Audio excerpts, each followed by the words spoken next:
Hey everyone, it's Dr. DeCubellis from Main Street Chiropractic, and today I am joined with Charlie from Wasabi. So thank you for being here. Thanks for having me. So I'm sure most of you have heard about Wasabi before, so I wanted to make sure I got him in here so we can talk a little bit more detail, because Wasabi is definitely a hot spot in downtown Downers Grove. So first, tell me a little bit about Wasabi for those who don't know. Well, Wasabi, we do fresh sushi 7 days a week, and we're not just a Japanese sushi restaurant. We also do Pan-Asian. That means anything from Korean, Thai food, Chinese food, Malaysian food, and even Singapore.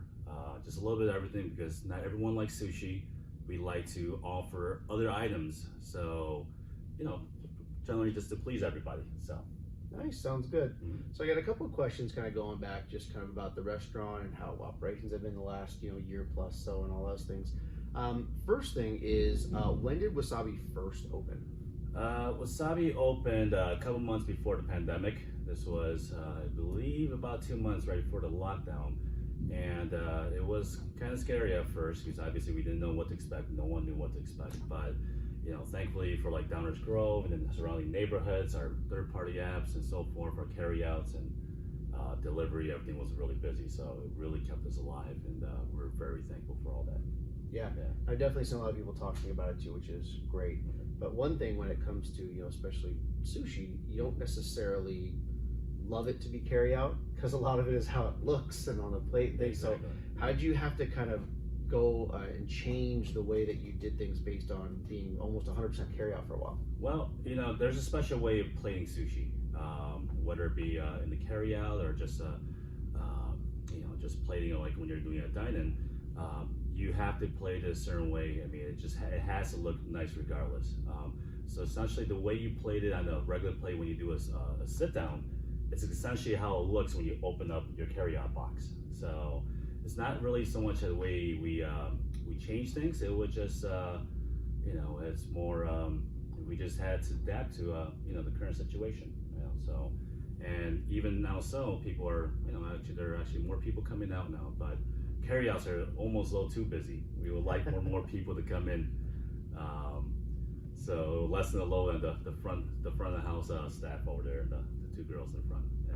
So. And it's kind of interesting when you think about, you open a restaurant, you expect most people will be coming to the restaurant and having the whole experience of being there, and then having to switch up to kind of carry out. It changes not only the way that you have to just train staff and how you have to allocate resources, but just even getting more carry-out materials. And I'm sure that probably wasn't the easiest around that time, because all the restaurants are trying to get more carry-out materials and things. So did you have any bumps in the road with dealing with that at all?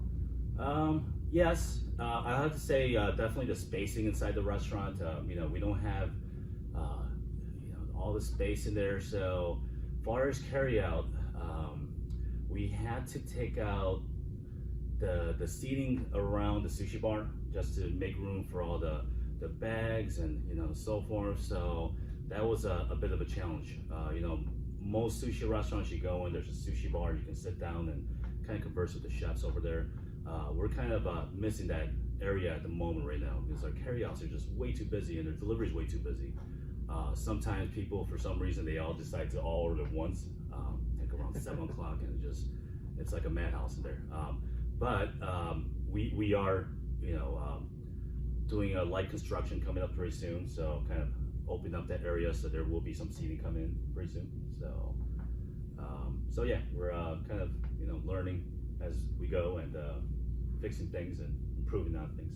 Right. Now that brings up another question. So going back to kind of ideas with the restaurant, before it opened and before obviously everything happened, what would you say innovation-wise has kind of changed in the last year that maybe the restaurant didn't necessarily plan on doing, but now it's like, hey, you know what? We're going to do this, and we think it'll be a great thing that we never would have thought of before. Innovation. I probably have to say, I mean, I've never dealt with so much third-party apps of Uber Eats and Grubhub and DoorDash. That's definitely definitely the new thing that every restaurant is dealing with. When the phone's ringing, then you got the 3 tablets are all ringing, or even 4 tablets. Now, if someone could somehow get those tablets integrated into all the POS systems where just one receipt that comes out instead of us like punching it in, that would be great. Now I know some POS systems kind of have that integrated, but ours with us being an Asian restaurant, a lot of our menu items, or actually our system is run on a different language. So in the front of the house we press it in English, in the back of the house the guys who make it prints out in Chinese. So it's kind of tricky. We weren't able to integrate all that into our system, but hopefully soon if someone could program that all in there, that would be great. Yeah. There we go. Very nice. And it's really one of those things too, I feel like, that you almost get hyper focused and things get pointed out that weren't necessarily, and it would not have been an issue under normal circumstances. This becomes an issue, and then something you would have planned for to be a big issue is almost like non-existent now. Because one thing too, it's like, if you're not having as many people in the restaurant, that's a whole different thing you don't have to deal with. And then obviously you did not set up to be a delivery service, so Yeah, very interesting. Right. So tell me a little bit more about the construction you talked about, what your plans are and what it's going to look like. Yeah, so currently over at the sushi bar, it's kind of like you kind of have to step up, and they're just really narrow over there. And so having said with the restaurant having limited space, that was essentially the only spot we can kind of take away the seats and add kind of like the area for packaging and so forth, and having delivery drivers come in and wait. We're going to be expanding that out a little, so about 10 foot, I'll say about 10 feet out. So there will be, so we can re-add the sushi bar seating over there.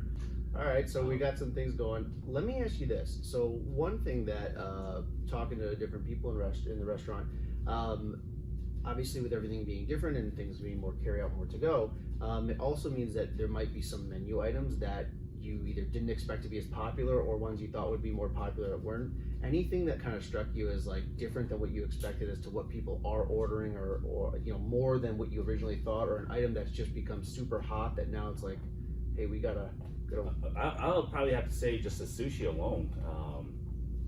Like you said earlier, you would think that's something like a food thing you want to come and enjoy at the restaurant itself, but people are just constantly ordering like all the sashimi and the nigiri, just even lunchtime and dinner time especially. It just, people like to just eat at home. I guess they're just so stuck on, or not stuck on, they're still used to just just having it delivered to their home for the comfort of home, and it's just really amazes me how many people just like to just have it in their own home instead of just coming out. So yeah. Now let me ask you this also, did you guys run into any issues with supply for products, being that you do a lot of sushi and things? Were there any issues with that in the last couple months? Yes, definitely. Maybe not so much of the sushi, because a lot of stuff is imported from Hawaii and so forth, but a lot of our Japanese products, we do have a bar next door in the dining room, a lot of our Japanese whiskeys, and even more so, like even any of the imports, like even Modelo beer, like you will think you can have it in the comfort like any single time you want Modelo, but a lot of the imports have been having a hard time just like reaching to our distributor, so we haven't been able to get a lot of our usual Japanese whiskeys in house recently. It's been kind of a challenge for us over here. It's really interesting. Yeah, it's one of the many COVID problems. Right. Problems, so. And I mean, it makes sense just dealing with everything, trying to import and all of the different travel issues and things. So I guess that makes sense, but it's something that people don't even really think a lot about, how it affects what you order at the restaurant. So you're going to see it kind of everywhere. So let me ask you this, we've talked about a lot. Anything we haven't talked about so far that we should mention about the restaurant, or anything you guys have coming up planned that you want people to know about? Oh, yes. So Wasabi Sushi and Restaurant, we're not sushi, restaurant, and bar. We're not just a restaurant, we're also a bar. Now, when a lot of people, when they come into Wasabi, they're pretty amazed at how the place looks like. They think we're just a little carry-out place, but yeah, we do have a bar next door, fully stocked bar. We got about 9 beers on draft. They're all rotating from different craft breweries. We got some great bartenders. They make some really awesome drinks there. And also on weekends, I work with a talent buyer, special person in town. Her name is Susie.